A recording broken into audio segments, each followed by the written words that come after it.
Pero wala na to. Wala na to mga bossing. Itong mga ginagawa nila na to, wala na silbi to. Wala nang kakwenta-kwenta to yung mga ginagawa nila. Hindi na nila kayang palubugin si Inday Sara dito. Napakalabo nito. As in, itong plunder na final nila. Look, if it's the same issue, if it is the same problem or same na sentiments yung inaano nila, yung kanilang binabato kay Inday Sara, matagal na masyado yan. Masyado nang matagal yan. Sabi ko nga sa inyo, si BBM, napakarami niya lang nilabag sa batas. Napakarami ng iskandalo ang kinabilangan ng sindikato ni Bongbong Marcos at ni Romualdez. So, yun ang dapat na focus natin. Wala yan, hindi magpo-fly yan. Hindi rin yan kayang gawin ni Boying Rimulya na kasi hindi naman si Boying ang mag-aano sa kanya Sa totoo lang, huwag kayong natatakot dito Huwag kayong natatakot dito sa plunder na final dyan sa ombudsman. Optics lang yan. Dito kasi sa Pilipinas, kapag nag-file ng kaso sa'yo, ina-assume na ng tao na may kasalanan ka kagad. Ganun ang ginagawa dito. So, ang ginagawa nila para sirahin ka, mag-file sila ng sandamukal na kaso para sa'yo, laban sa'yo, para masira yung reputasyon mo. Ganun ang gagawa nila. So, in this case, even if si Boying Rimulya ang ombudsman natin, kasi alam naman natin na kaya yan inilagay dyan sa ombudsman para dito, para sa para sa plunder. Walang iba. Yun lang talaga ba't nilagay si Boying dyan? Plunder ni Inday Sara. Nagkataon lang talaga na hindi ina-expect ni Boying na puputok itong pagnanakaw ni Marcos at ni Romualdez. Kaya masyado siyang busy. Busy siya na iiwas kay Romualdez at Marcos yung flood control issue. Kaya sobrang hindi niya pa maasikaso. But again, if nandito na sa ombudsman itong plunder na ito, walang tawag dito, yung Sandigan Bayan pa din ang magtatry, yung Sandigan Bayan pa rin ang magko-convict kay Inday Sara. At mga bossing, kahit na halimbawa sabi ng Sandigan Bayan may kasalanan si Inday Sara, meron pa pong Supreme Court. Okay, so nasa Supreme Court pa din ang huling say. Bibigyan ko nga kayo ng isang example.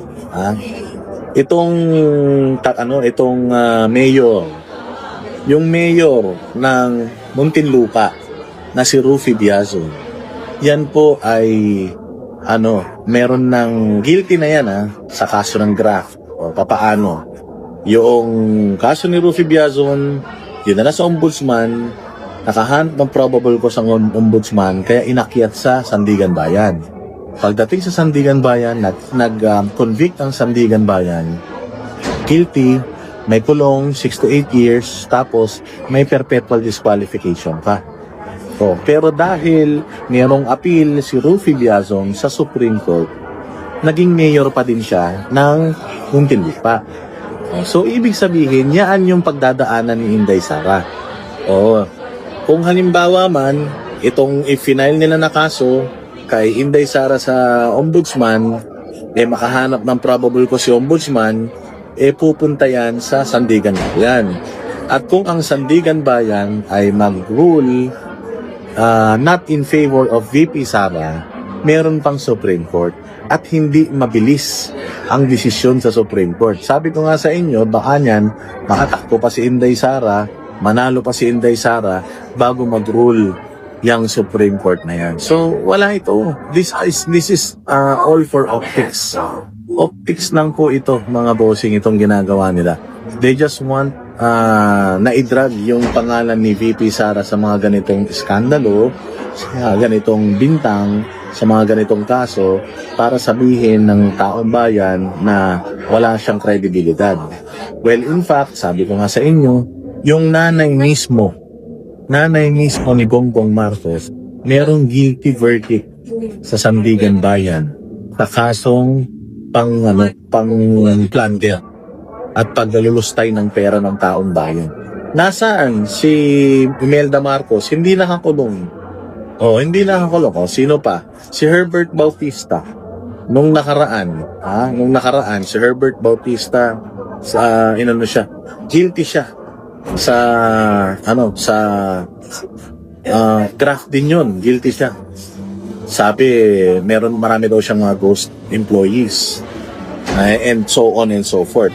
Kanina lang, nag-rule na acquitted siya doon sa sa mga ikinaso sa kanya.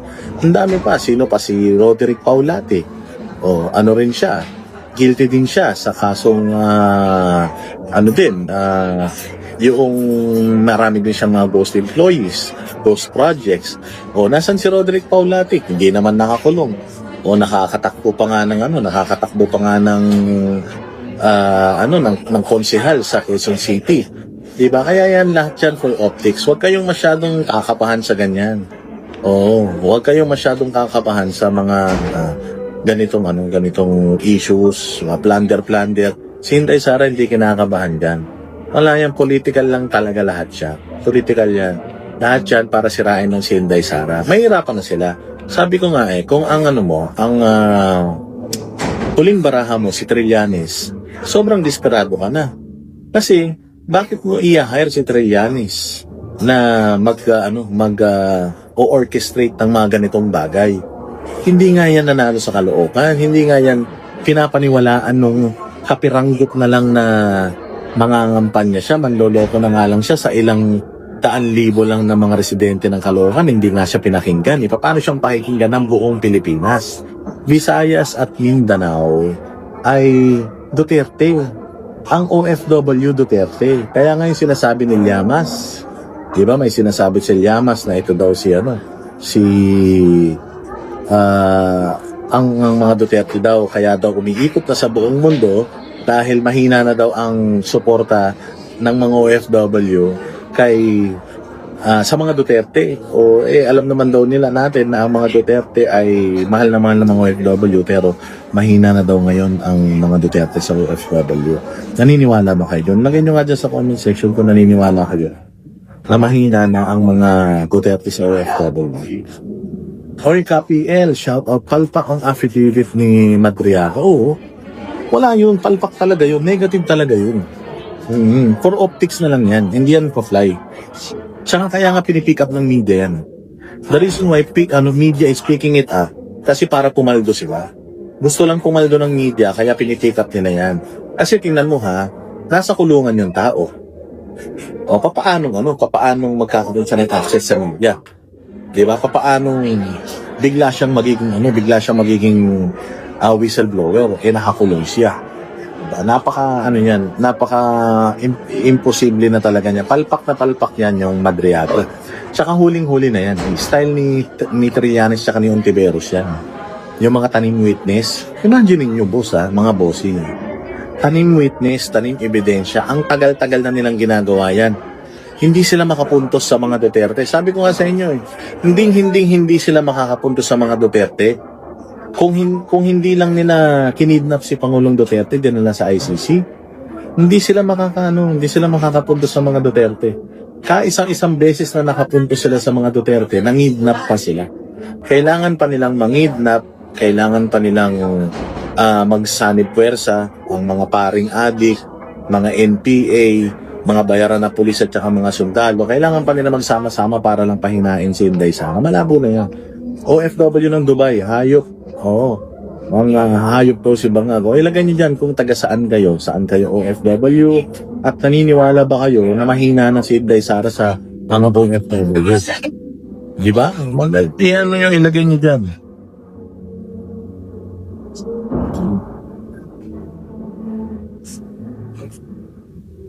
Ilagay niyo. Shoutout sa lahat ng mga nanonood. Ano yan? Sinasabi?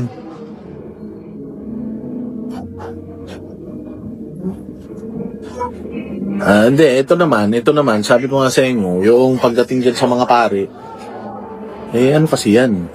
Maling-mali talaga. Maling-mali na ang simbahan, ang relihiyon makialam sa affairs ng gobyerno. Oo, maling-mali yan. Actually, ang Iglesia ni Cristo, pwede rin naman sila mag-file ng mga plunder cases, may mga magagaling na abogado naman mga yan. Pero hindi nila yung ginagawa. Never nila yung gagawin because hindi naman yun ang mandato, hindi naman yun ang kausa ng Iglesia ni Cristo . Oo, ang KOJC, di rin naman yan ang kausa nila . Pwede tayong manawagan, pwede tayong mag-rally, pero yung magpapasimula ka ng mga ganyang mga ganyang demanda, katarantatuhan yan. O dito daw sa Japan, Duterte pa rin, oo Grabe, overwhelming yung message na nakuha ko. Di ba, nung nakaraan, nag-reels tayo, sinabi natin na yung gustong yung Thai, kami naman, yung magpapirma. O, di ba? Ang daming nag-message sa akin, ang dami kong pinadala ng link ng mga documents na ida-download para makapagpapirma ang bawat Pilipino ng petisyon para kay Pangulong Duterte, di ba? Super lakas daw ni VP Sara sa Saudi Arabia, malakas ang mga Duterte. Sa Hong Kong lalo, grabe ang mga Duterte sa Hong Kong. Ewan ko dito kay Llamas, ito si Llamas kasi, ito si Llamas kasi yan pare? Baliw yan. Tao kasi ni Pinoy yan. Walang delikatesa yung tao na yan. Yan yung tao ni Pinoy na nahuling bumibili ng DVD dyan sa Cherry to Darama na, peke. Inang yan. Walang walang mga moral ascendancy yung mga yan. Shoutout from Singapore. Kumusta sa Singapore? Kumusta si Pangulong Duterte sa Singapore? Alam mo,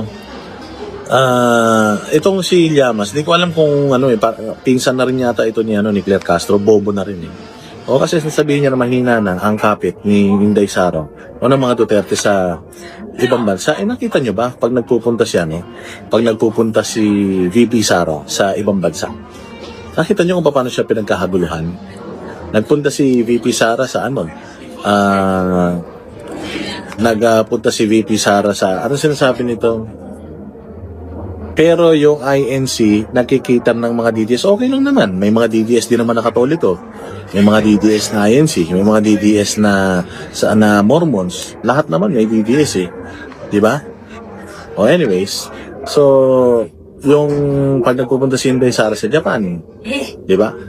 Pagka nagpunta si Inday Sara sa pag nagpunta si Inday Sara sa Europe, nagpunta si Inday Sara sa Singapore, nagpunta si Inday Sara sa Korea, nakita nyo naman na napakarami ng nagkakagulo sa kanya.